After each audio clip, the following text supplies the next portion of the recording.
नमस्कार मित्रांनो, स्वागत आहे तुमचं तोंडबंद युट्यूब चॅनेलवर। आज आपण महाराष्ट्र शासनाच्या महिला व बाल विकास विभागाच्या एकात्मिक बाल विकास योजनेअंतर्गत अंगणवाडी सेविका आणि मदतनीस यांच्या बदली संबंधी घेतलेल्या महत्त्वपूर्ण निर्णयावर चर्चा करणार आहोत। या निर्णयाचा आधार कोल्हापूर जिल्ह्यातील अंगणवाडी कर्मचारी संघाने दाखल केलेल्या रिट याचिकेवरून घेतला गेला आहे। याचिकेचा तपशील: कोल्हापूर जिल्हा अंगणवाडी कर्मचारी संघाने मुंबई उच्च न्यायालयात याचिका दाखल केली होती।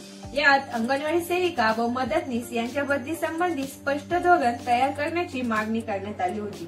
उच्च न्यायालयाने केंद्र सरकारच्या महिला व बाल विकास मंत्रालयाशी समन्वय साधून 3 महिन्यात धोरण तयार करण्याचा आदेश दिला होता।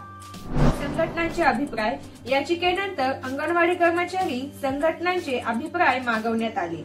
त्यांनी बदलीची तरतूद करण्याची मागणी केली, परंतु केंद्र सरकारच्या मार्गदर्शक सूचनांनुसार अंगणवाडी सेविका व मदतनीस यांची नियुक्ती स्थानिक स्तरावरच केली जाते।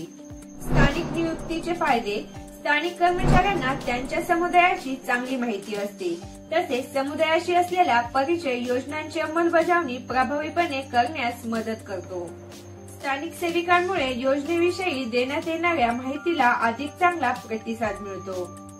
केंद्र शासनाचा अभिप्राय: केंद्र शासनाच्या अभिप्रायानुसार अंगणवाडी सेविका व मदतनीस स्थानिक असणे बंधनकारक आहे। स्थानिक कर्मचारी असल्याने एकात्मिक बाल विकास योजनेची उद्दिष्टे अधिक चांगल्या पद्धतीने साध्य होतात। बदली धोरणाची गरज: काही भागांमध्ये बदलीची मागणी केली जात आहे। यासाठी केंद्र शासन आणि राज्य शासनाचा सुसंवाद आवश्यक आहे। राज्यातील अंगणवाडी सेविका व मदतनीस यांचे काम महत्त्वाचे आहे।